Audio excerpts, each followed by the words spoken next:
Merci beaucoup pour cette introduction. Bonsoir tout le monde, bonsoir à toutes et tous. Ça fait vraiment plaisir d'être dans le réel cette fois, puisque moi j'ai l'habitude d'être devant une caméra ou devant un invité. C'est peut-être moins impressionnant, mais ça fait du bien de se rancrer dans quelque chose qui est véritable. Du face à face, merci à tous d'être présents ce soir. Donc je disais oui, ça fait un petit peu bizarre d'être encensé comme cette introduction l'a fait, parce que j'ai vraiment pas l'impression d'être quelqu'un d'important. Et au contraire, je souhaite pas être quelqu'un d'important non plus. Je crois que être un média citoyen, c'est surtout par le nombre qu'on va y arriver, pas en mettant des icônes à la Joe Rogan. D'ailleurs, Joe Rogan, c'est une inspiration pour le podcast de Swissbox Conversation, puisque c'est un peu la personne qui a désacralisé pour moi l'approche du média. Et je me suis dit, mais tiens, si lui peut le faire, pourquoi pas moi? Et puis, du coup, il m'a aidé à me lancer. Non pas que je pense exactement comme lui, mais je trouve qu'il a cette qualité d'être très authentique, très vrai, très ouvert aussi, spontané. Et puis ça, c'est quelque chose, c'est des valeurs que je partage avec lui et qui m'ont probablement aidé à faire le pas quand ça m'a traversé l'esprit il y a quelques années. Alors mon postulat de ce soir, effectivement, c'est que nous sommes dirigés par des fous. Voilà. Et surtout qu'il ne saurait en être autrement. Dans le système qu'on a, c'est pas possible que ça soit autre chose. Alors avant d'aller donner des arguments pour expliquer le pourquoi du comment, peut-être vous expliquer un petit peu d'où je viens et qui je suis, mais sans faire tout le résumé. Mais je pense que ce qui a marqué un tournant dans ma réflexion politique, c'était les attentats du 11 septembre. D'ailleurs, attentats, ceci dit en passant, dont on ne sait toujours pas réellement et complètement les tenants et aboutissants, les responsables, les commanditaires. Voilà, il y a évidemment un nuage qui reste bien ancré au-dessus de cette agression, de ce crime, avec bien des idées, bien des théories, mais malheureusement encore pas le mot définitif de l'histoire, même si bien des éléments prouveraient ou tendraient à prouver que la version officielle n'est certainement pas complète et que notamment le bâtiment 7, qui s'est effondré à peu près tout seul à la vitesse de la chute libre, semble particulièrement saugrenu.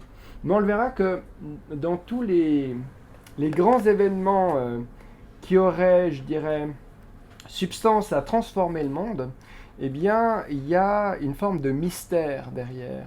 Je ne sais pas si c'est volontaire, mais autant quand il y a un crime arrive à Lausanne, on trouve, ou n'importe où, on trouve très rapidement qui l'a fait, comment ça s'est passé, les détails très précis. Et pour des choses beaucoup plus grossières, énormissimes, genre l'assassinat de Robert Kennedy avec 1000 caméras, Nord Stream, et j'en passe, et des meilleurs, on pourrait vraiment en nombrer beaucoup. Et bien là, on est toujours un peu laissé comme ça, oui, on ne sait pas, peut-être qu'on préfère pas complètement savoir en fin de compte. Donc c'est vrai que les attentats du 11 septembre, j'avais, je crois, j'avais 18 ans à cette époque-là, était quelque chose qui m'a évidemment choqué à l'époque, dont je ne savais pas trop quoi faire. Il s'est avéré que je finissais mon apprentissage de cuisinier, parce que moi je suis un ouvrier avant tout, donc si vous vous attendez à un intellectuel ce soir, ce ne sera pas du tout le cas. Je suis ni écrivain, ni philosophe, ni quoi que ce soit.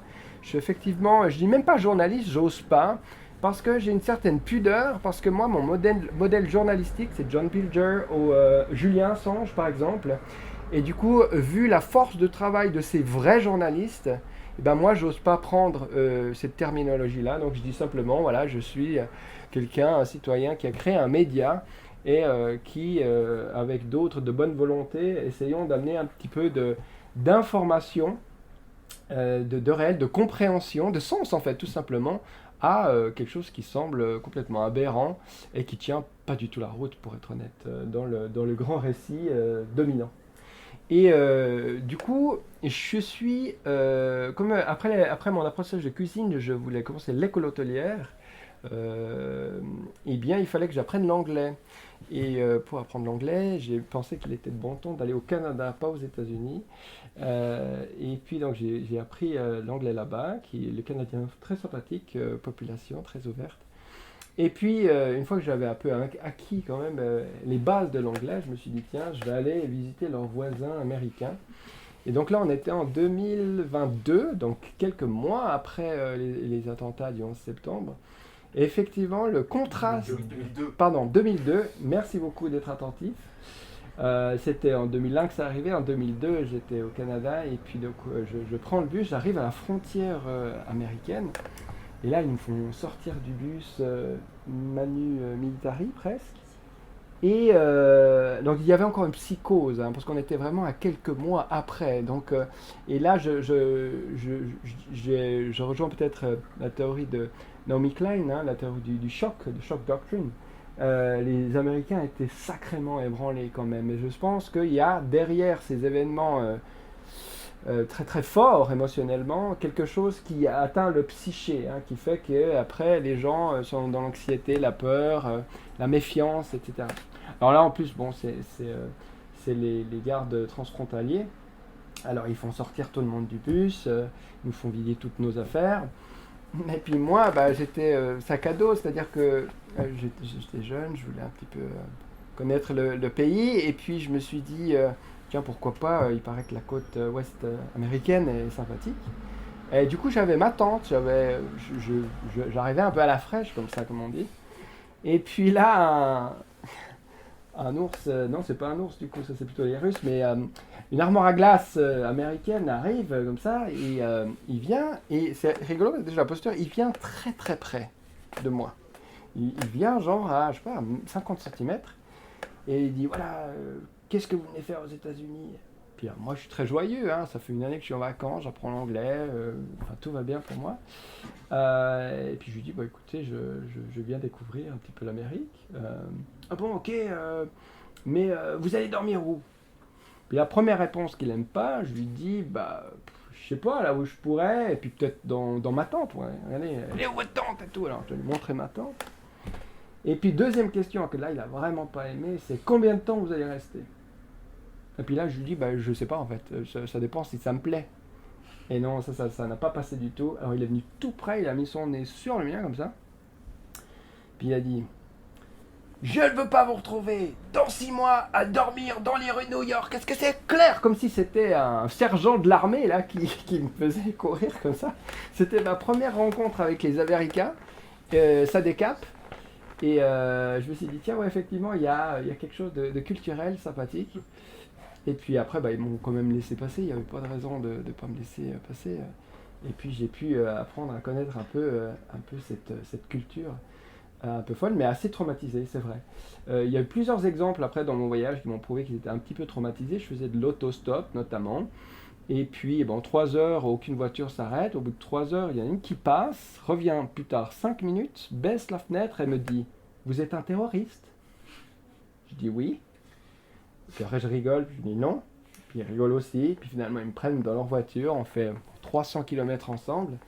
Et puis finalement, il voulait plus me quitter, il voulait mon numéro de téléphone, il pleurait quand on partait. Donc finalement, des gens très sympathiques, mais qui montraient quand même quelque chose d'assez profondément touché dans cette culture. Et puis voilà, j'ai passé un mois aux États-Unis. C'était un beau pays, c'est vrai. Assez superficiel souvent, je trouvais, quand même, dans les rencontres. Après, bon, moi, j'étais que de passage, donc je pouvais pas forcément m'attendre à quelque chose d'autre. Donc voilà, ça c'était mon voyage aux États-Unis. Et depuis, eh bien, je crois que tous les X temps, ils ont un petit peu des traumatismes. C'est comme ça qui leur arrive. Et qui contribue probablement à cette névrose, je ne sais même pas comment l'appeler, cette tension qu'ils ont en permanence d'être attaqués par tout le monde, y compris maintenant le Canada, hein, puisque je vous informe, enfin vous avez très bien vu qu'il y avait des dissensions entre les États-Unis et Trump qui voulait faire du Canada le 51e État avec le Groenland et tout ça. C'est un peu calmé tout ça, il a peut-être d'autres chats à fouetter en ce moment, mais voilà, ça c'était un petit peu l'histoire de mon contact avec l'incroyable américain.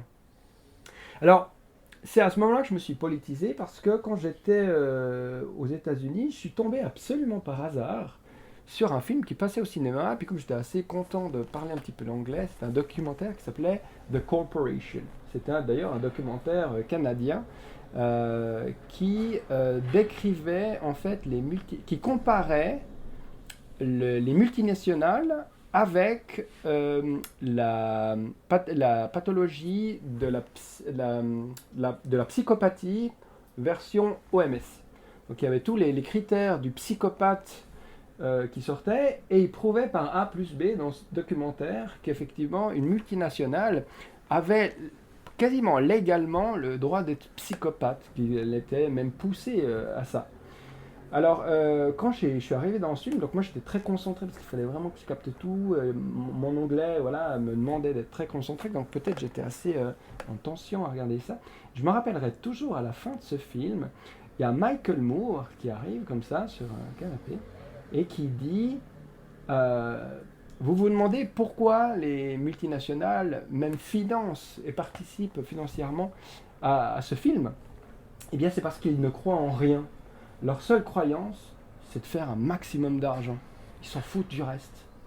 Puis là, il dit, mais moi, je crois le contraire. Je crois que vous allez vous lever de ce canapé et que vous allez agir. Puis là, j'ai eu la chair, encore maintenant, j'ai la chair de poule. Je me suis dit, mais c'est dingos dans le monde dans lequel on vit. Et puis, je me suis un petit peu à ce moment-là vraiment rendu compte qu'il y avait bien des trucs qui n'allaient pas, quoi. Et j'ai commencé à lire Chomsky. Alors maintenant, Chomsky, il y a une histoire là derrière, on en reviendra peut-être tout à l'heure. Naomi Klein à lire, parce que c'est vrai qu'avant ça, ben voilà, j'étais pas forcément très informé. Et c'est là que je pense que j'ai eu un éveil de conscience, en tout cas une prise de conscience politique, qui après m'ont invité à agir tout simplement, puis à dire mais à mon niveau, qu'est-ce que je peux faire? Et puis comme je suis de nature assez pionnier ou entrepreneur, on va dire, eh bien en général quand j'ai l'opportunité de faire quelque chose, bah, j'essaye et puis on verra bien ce qu'il adviendra. Et bah, c'est un petit peu sur cette énergie-là que finalement j'ai créé ce média où je voyais bien que dans les médias traditionnels, je trouvais absolument aucune information qui me permettait de faire du sens ou plus de sens au vu de ce que je voyais, au vu aussi de la gravité des événements, non seulement de la destruction du vivant, mais aussi et surtout de la corruption en fait des dirigeants. Alors quand je disais avant de manière un peu provocative que nous sommes dirigés par des fous, j'entends ceux qui dirigent vraiment, c'est-à-dire ceux qui ont vraiment du pouvoir. Parce qu'en fin de compte, il n'y en a pas tant que ça qui ont vraiment du pouvoir. Par exemple, hier, il y avait des élections communales, notamment à Morges, où je vis. Bah, je suis bien conscient que les gens là, même s'il y a un petit peu probablement d'hubris et de... Parce que moi, je pense qu'il ne faudrait jamais donner le pouvoir à ceux qui le demandent. Hein, déjà, ça c'est une grosse erreur. Mais évidemment, c'est pas de eux, quand je parle de pouvoir, je parle pas de ce pouvoir-là. Je parle des vrais décideurs, de ceux qui ont leur mot à dire et qui ont cette capacité de changer les choses, en fait, d'arrêter ou de créer quelque chose. Et ça, à mon avis, ils sont beaucoup moins qu'on voudrait bien le penser, tout simplement. Là, avec l'affaire Epstein, ben, on a un petit peu quand même des révélations et c'est particulièrement intéressant puisque il y avait bien des gens qui disaient bien des choses, mais évidemment il y a toujours cette crédibilité parce que ça semble tellement fou qu'on ne veut pas y croire. Et puis si c'était vrai, qu'est-ce que ça voudrait dire des moutons que nous sommes? Donc c'est aussi difficilement acceptable de se dire que non, effectivement, il y a des gens qui ne veulent pas notre bien, en tout cas qui ne souhaitent pas le bien commun, même dans ce qu'on prétend être une démocratie. Or, selon moi, la démocratie, ben, c'est un mythe, en tout cas tel qu'on la présente. C'est-à-dire que pour moi, il y a d'un côté l'autoritarisme, c'est-à-dire un petit peu, si on remonte même plus à l'époque, bah, il y avait un roi qui décidait. Bon, après, on lui a fait un peu changer de nom, mais il décide peut-être toujours dans ces deux pôles. Hein, il y a l'autoritarisme et puis la démocratie, mais en fait, il y a aucun pays du monde qui est en démocratie, ou très très peu. Puisqu'on confond la démocratie participative avec la démocratie, et pour moi, en fait, la démocratie participative, de fait, ce n'est pas une démocratie, puisqu'on délègue son pouvoir à quelqu'un dont on ne connaît finalement pas grand-chose. Et c'est là aussi que Epstein révèle que Jack Lang est plein d'autres, en fait, c'est des gens qui font des trucs ultra affreuses à peu près tout le temps, mais surtout qu'ils le cachent. C'est-à-dire que... Alors maintenant, j'ai l'impression que ça se délie un peu. C'est-à-dire que la dernière folie de ces gens, c'est peut-être de se dire, on peut tellement tout se permettre que même si on leur dit les atrocités qu'on fait, ça va encore passer, quoi. Et d'une certaine manière, je pense qu'ils ont peut-être raison. C'est ça qui est fou. Et on va revenir évidemment sur la guerre déclarée à l'Iran, qui pourrait être aussi un nuage de fumée pour qu'on arrête un peu de parler de l'affaire Epstein. Je pense que ça va échouer, personnellement, puisque dès que les choses se calmeront, mais effectivement ça pourrait prendre plusieurs années, je pense que les gens n'oublieront pas cette affaire Epstein, et que le peuple, je ne sais pas comment l'appeler, demandera des comptes un jour. C'est peut-être un vœu pieux. Hein. Des fois, je ne sais pas si c'est vraiment un espoir plus que la réalité. Parce qu'il semblerait que ces gens qui décident, et je vais essayer de parler de qui il s'agit, ils tiennent quand même bien les règles du jeu. C'est assez serré. Et même si, effectivement, chez nous, on va peut-être pas se faire tuer directement au coin de la rue, bien que si on se fait pas tuer au coin de la rue, c'est peut-être parce qu'on n'est pas encore suffisamment vocal ou important pour vraiment les embêter. Et on a vu qu'avec des profils comme Julien Assange, ou effectivement qui étaient plus embêtants, les disparitions ou des choses malencontreuses peuvent beaucoup plus facilement arriver. Hein. On tombe de son balcon, on fait une crise cardiaque, on fait un accident de voiture, ce genre de choses. Donc, ouais, effectivement, c'est assez préoccupant, mais moi, ce qui me préoccupe le plus, fin de compte, c'est l'obédience des gens, de la masse, où je me dis, mais tiens, c'est bizarre, on tolère ça, on accepte ça. Mais pour revenir un petit peu plus en avant, j'essaie de réfléchir à partir de quand j'ai eu ce sentiment que il y avait des gens qui abusaient de leur pouvoir en permanence. Parce que dans ma jeunesse, moi, j'ai pas... L'abus de pouvoir me trouble énormément, me met beaucoup de colère, l'injustice et tout ça, vraiment, ça me rend fou presque. Mais historiquement, dans ma jeunesse, moi, il n'y a pas tellement d'abus de pouvoir. Je suis un citoyen normal, avec des parents qui ont certes divorcé, mais qui étaient bien traitants. Je pense que les premières observations de l'injustice ou peut-être l'abus de pouvoir, c'est parce que je suis cuisinier de métier. Et puis dans une cuisine, on travaille de manière très verticale, un peu comme à l'armée, c'est une brigade d'ailleurs, où souvent il y a un peu des abus de pouvoir entre les échelons. Les patrons peuvent être abusifs, ou vous faites quelque chose, ah c'est de la merde, et puis il va éclater l'assiette par terre de colère, c'est un peu la vieille école française comme ça. Donc là effectivement je me posais déjà un petit peu des questions, j'en ai pas forcément vraiment souffert. Donc, j'arrive pas à trouver la raison qui fait que cette injustice et ces abus de pouvoir me révoltent tant. Mais du coup, ça me donne aussi de l'espoir parce que je me dis que il n'y a pas besoin d'être abusé pour peut-être se lever contre cet abus de pouvoir qui, à mon avis, est subi par le monde entier. Évidemment, beaucoup plus par le Sud et depuis beaucoup plus longtemps par le Sud, par évidemment la dépossession de leurs ressources, la colonisation et tout ce qu'on leur a fait subir depuis des décennies en fait. Hein. Et puis, voilà, au niveau familial, c'est vrai, ma mère, infirmière très généreuse comme ça, elle a adopté ma petite sœur qui est indienne, elle est de Calcutta, donc il y a peut-être comme ça dans la famille une volonté de s'ouvrir à l'autre et d'aider l'autre, voilà, que j'ai hérité de ma mère, et qui viendrait de ça, peut-être. Alors voilà, fort de tout ça, plus j'avance, plus je lis, plus je me renseigne, plus j'ai l'impression que l'arnaque est énorme en fait. Et qu'en fait on n'en voit pas le fond. Et c'est très troublant. Alors d'abord j'avais beaucoup travaillé sur les modèles alternatifs au capitalisme. Et dans un premier temps, et encore aujourd'hui, je pense qu'une certaine modestie est à retrouver Donc j'avais beaucoup aimé, moi, le mouvement de la décroissance, qui me semblait revenir un petit peu à quelque chose d'une taille humaine. Je ne sais pas si c'est faisable, mais par contre, je suis sûr que c'est souhaitable. Dans le sens où, eh ben, on a perdu un peu le contrôle parce que c'est devenu trop grand. On dit souvent le too big to fail. On le voit avec les banques, on le voit avec tout. C'est systémique, il y a un truc qui tombe, il y a tout qui tombe.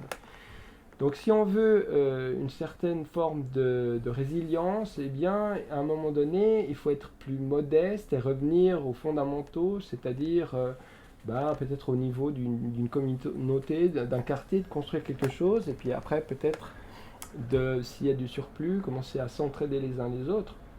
Enfin, j'ai bien des idées, puisqu'en fait, je ne fais pas que penser. D'ailleurs, moi, comme je vous l'ai dit avant, je ne suis pas un penseur. Euh, et puis, par contre, je suis un initiateur et j'ai commencé beaucoup de projets dans ma région. J'ai fondé une coopérative, une épicerie participative, un mouvement citoyen aussi, une maison de quartier où il y a des associations qui peuvent venir faire leurs activités. Un peu peut-être comme le cercle aussi ici, c'est créer quelque chose là où on est finalement. C'est peut-être un peu stoïcien, c'est de se dire, mais ok, bah, il y a le grand tout. C'est navrant, c'est même révoltant. Mais à mon niveau, qu'est-ce que je peux faire? Je peux m'énerver toute la journée, scroller comme un malade, être déprimé le soir. Bon bah voilà, j'essaye de faire quelque chose de petit. Et je pense que ça, quand même, ça viendra des petites initiatives. Après, je pense qu'il faudrait avoir l'intelligence de trouver des liens ou de se mettre ensemble avec ces petites initiatives honnêtes et authentiques. En tout cas, c'est comme ça que je le vois pour l'instant. Euh, et du coup, bah, les médias, parce que finalement, si on réfléchit au pouvoir et à la démocratie telle qu'on la prétend aujourd'hui, on a l'exécutif, le législatif, non, pardon, l'exécutif, non, le législatif, l'exécutif, le judiciaire, et puis bah, les médias. Alors j'ai essayé, moi, de faire un mandat politique dans ma ville. J'ai été élu assez rapidement, c'était en 2011, je crois, 2011 à 2016. Parce que je critiquais beaucoup du coup les politiciens et le système, mais je me disais, si je critique sans savoir, finalement c'est un peu facile. Du coup je vais essayer. Et puis j'ai vu que c'était pas les meilleurs déjà qui faisaient de la politique. C'était plutôt des gens qui avaient besoin de reconnaissance sociale, d'être aimés, de prouver, de montrer, de dire hey, moi je suis élu, je suis élu. Mais pas forcément, comment dire, pas forcément des diables ou des gens qui avaient des envies de mal faire, c'est pas ça. Hein. Et puis qu'en fait, ils étaient pris au piège par le système d'organisation. C'est-à-dire que l'institution politique telle qu'elle existe, et les partis, surtout les partis d'ailleurs, moi j'étais chez les écologistes, mais je me suis rendu compte que les écologistes et l'UDC, pour prendre deux pôles inverses, fonctionnaient de la même manière. Et en fait, structurellement, peut-être même s'ils ne pensent pas pareil, ils fonctionnent de la même manière. Puis ça, c'est interpellant, puisqu'on prétend être si différents. Mais pourtant, nos séances, elles sont régulées par un ordre du jour, avec un président, avec un machin, on suit le machin. À la fin, dès qu'on a discuté, on essaie d'attirer les voix pour nous, on vote, puis la majorité gagne, et puis après, on se tient au mot d'ordre. Avec plus ou moins de souplesse. Peut-être qu'effectivement, chez les Verts, on disait, si vous votez autre chose, on ne vous en veut pas. Mais je suis sûr que l'UDC dit pareil. Donc là, il y a un truc fondamental qui m'a marqué. Je me suis dit, mais tiens, c'est bizarre, parce que tout est fait finalement pour ne pas nous rendre intelligents, mais que nos forces s'annulent. S'il y avait une volonté du bien commun, en fait, dans le chemin de la politique, on se l'annule complètement parce qu'on vient se taper les uns contre les autres, et puis en fait, c'est complètement stérile. Et puis, il faut 6 ans pour faire en sorte que la cantine scolaire, elle se fournisse prioritairement dans le district. C'est un des trucs que j'avais essayé de faire, qui a passé. Je voulais que les cantines scolaires, avant d'acheter chez un grossiste dans je ne sais pas quel pays, ils privilégient les paysans et les producteurs alimentaires de la région. Voilà, mais ça prend 5 ans pour qu'une cantine, elle change un petit peu son modus operandi de commande d'alimentation. Donc là, il y avait un problème entre ce que j'observais qu'il fallait comme changement pour, d'une certaine manière, sortir d'un mensonge gigantesque qui nous mène peut-être même à l'extinction du monde, on va en parler avec l'Iran maintenant. Et puis d'un autre côté, on a un système qui nous permet quasiment rien. Alors évidemment, c'était au niveau communal, il faudrait voir au niveau cantonal ou fédéral, mais j'ai l'impression que si on se prend à ce jeu-là, on est obligé de montrer le pire de nous-mêmes, c'est-à-dire le côté qui est non humain. Et du coup, après, en fait, on est que avec des gens qui essayent de se mettre en avant, de défendre leur couleur ou leur drapeau, etc. Et c'est ce que Simone Veil disait, c'est-à-dire que le parti, pour moi, il est anti-politique, parce que du coup, il est dans la défense d'une idéologie et il sort de la défense du bien commun. Or, les humains, s'ils veulent faire de la politique, selon moi, ils doivent s'occuper du bien commun, ils doivent sortir des étiquettes et se mettre, alors c'est peut-être utopiste, mais se mettre ensemble et réfléchir en intelligence. Et ça, c'est pas possible dans l'institution. C'est juste pas possible. Et pourtant, en Suisse, on a une démocratie dite avancée, elle est semi-directe. Donc elle est peut-être meilleure sur cette ligne, si on peut l'imaginer comme ça, entre l'autoritarisme et la démocratie, ou peut-être l'anarchie, je ne vous cacherai pas, mais là je me mettrai aussi dans une couleur, mais mon attirant, je dirais, intellectuel vers des concepts anarchiques, parce que justement, c'est là où on laisse les gens fonctionner comme ils l'entendent. L'anarchie, c'est pas le chaos, il y a un petit... une grosse différence d'ailleurs, un amalgame avec ça, mais non, l'anarchie n'est pas le chaos. Surtout que moi j'entends l'anarchie au sens où détruire les institutions qui ne servent plus les intérêts du bien commun. C'est pas l'anarchie pour l'anarchie, c'est plutôt un chemin à attendre. C'est pas un état direct qu'il faudrait trouver. Et puis plus on avance dans le temps, plus finalement ça prouve que on n'a pas grand chose à dire sur ce qui se passe dans le monde. Et puis j'ai la chance dans ce podcast que j'ai lancé de rencontrer pour le coup des intellectuels et des gens qui ont bien réfléchi les choses, notamment le colonel Jacques Beau, qui vient régulièrement remettre un petit peu de l'ordre sur ce qui peut se passer en Ukraine, ce qui peut se passer à Gaza, ce qui peut se passer maintenant en Iran. Et puis, si on les cherche, il n'y a pas que Jacques Beau, il y a beaucoup de penseurs qu'on a mis un peu de côté, parce que aussi cette institution médiatique, elle sait bien qui il faut choisir, ce qu'il faut dire et ce qu'il ne faut pas dire. Il y a un tri. Donc c'était assez facile en fait de trouver une ligne en tant que média citoyen, parce qu'on voit assez vite qui est exclu du discours. Du coup, ça peut être surprenant des fois que je trouve des gens. Moi-même, j'étais le premier surpris parce que je n'avais aucun réseau. J'ai toujours un réseau très modeste. J'avais aucune crédibilité parce que je suis qui, moi, les gens ne me connaissent pas. Et pour vous avouer, à la base, ce média, c'était plutôt, moi, j'ai une passion, c'est converser avec les gens. Parce que, en fait, je trouve que si on s'intéresse à l'autre, au pire, c'est intéressant. Mais en général, c'est passionnant. Du coup, je me disais, mais quel prétexte je pourrais avoir pour appeler Emmanuel Todd et puis lui dire, j'ai envie de discuter avec vous. Je dis, mais monsieur, je n'ai pas le temps. Voilà, puis vous êtes qui? Du coup, je me suis dit, puis en même temps, je regardais Joe Rogan, j'ai dit tout à l'heure. Donc, je me suis dit, on met une caméra, puis hop, on a un prétexte. Et puis, du coup, j'ai fait ça, j'ai mis une caméra. Et j'ai appelé les gens, et puis en fait ils disaient tous oui. Et c'est vrai que c'était très surprenant, mais en fait j'ai compris après, et ils le disaient d'ailleurs, c'est que dans les médias, si pour autant ils sont autorisés dans les médias, parce que pour beaucoup ils ne le sont pas, il y a toujours un angle. C'est-à-dire que dans les médias c'est très court. Ils parlent 2 heures et ils ressortent 2 minutes. Puis en général ils se sont floués, parce qu'ils disent vous foutez de ma gueule, c'est pas ça que je voulais, puis en plus vous me faites dire un truc que je voulais pas vraiment dire, etc. Donc il y a une espèce de jeu entre eux et les médias, parce qu'ils ont quand même besoin d'être visibles, ces gens qui travaillent, qui pensent, qui ont des analyses, des théories comme ça, ils veulent les présenter au monde. Et les vecteurs d'information, malheureusement, encore aujourd'hui, mais peut-être c'est mourant, puisque c'est que les boomers maintenant qui regardent la RTS par exemple, c'est 64 ans, l'âge moyen des auditeurs du téléjournal du 20h, 64, c'est la moyenne, la moyenne. Donc ça va certainement se perdre, et on l'a vu aux États-Unis qui sont toujours assez en avance. La deuxième élection de Donald Trump est probablement due à ses passages dans des énormes podcasts, notamment Joe Rogan. C'est là où on pourrait se poser une question éthique aussi quand même, c'est-à-dire que moi j'ai toujours pensé que si j'avais 10 auditeurs ou 10 millions d'auditeurs, la responsabilité ne serait pas la même. Alors je reste relativement modeste, bien que tu as dit que j'avais beaucoup de succès, c'est relatif hein, quand même.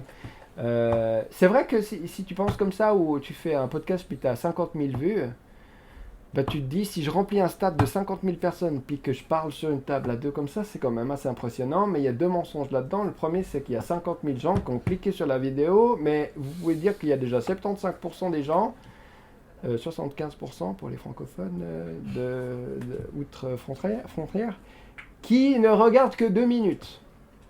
Et puis après, il y a en général entre 15 et 20% qui regardent l'entier du truc. Donc quand on regarde les statistiques YouTube, faire attention aussi à pas croire qu'il y a le monde entier qui nous regarde de manière attentive. Et puis, donc oui, ça reste quand même assez conséquent, c'est vrai. Mais quand on voit, comment ça s'appelle, truc et Carlito, là, des trucs à la con, des émissions vraiment divertissement qui vous apprennent rien, ou Mr Beast là aux États-Unis, des vidéos débilos où il se met dans un bunker pendant 10 jours à rien foutre. Et ben là, il fait 50 millions, 100 millions de vues. Donc vous voyez bien que c'est. Enfin, je veux dire, on a encore du chemin à faire.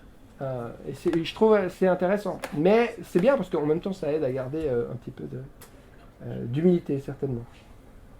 Et du coup, les gens, à qui je proposais, ils disaient oui, parce qu'ils avaient peu d'opportunités finalement de dérouler leurs pensées, dérouler leurs idées de manière déformatée comme ça. Et puis c'est des opportunités qui sont chouettes. Et puis en général, avec moi, ils disent à peu près tout le temps la même chose à la fin. Ils disent ah, j'ai pas vu le temps passer. Donc ça en général, c'est un compliment que j'apprécie. Quand je peux discuter avec ces gens et qu'ils aiment partager en ma présence, c'est cool.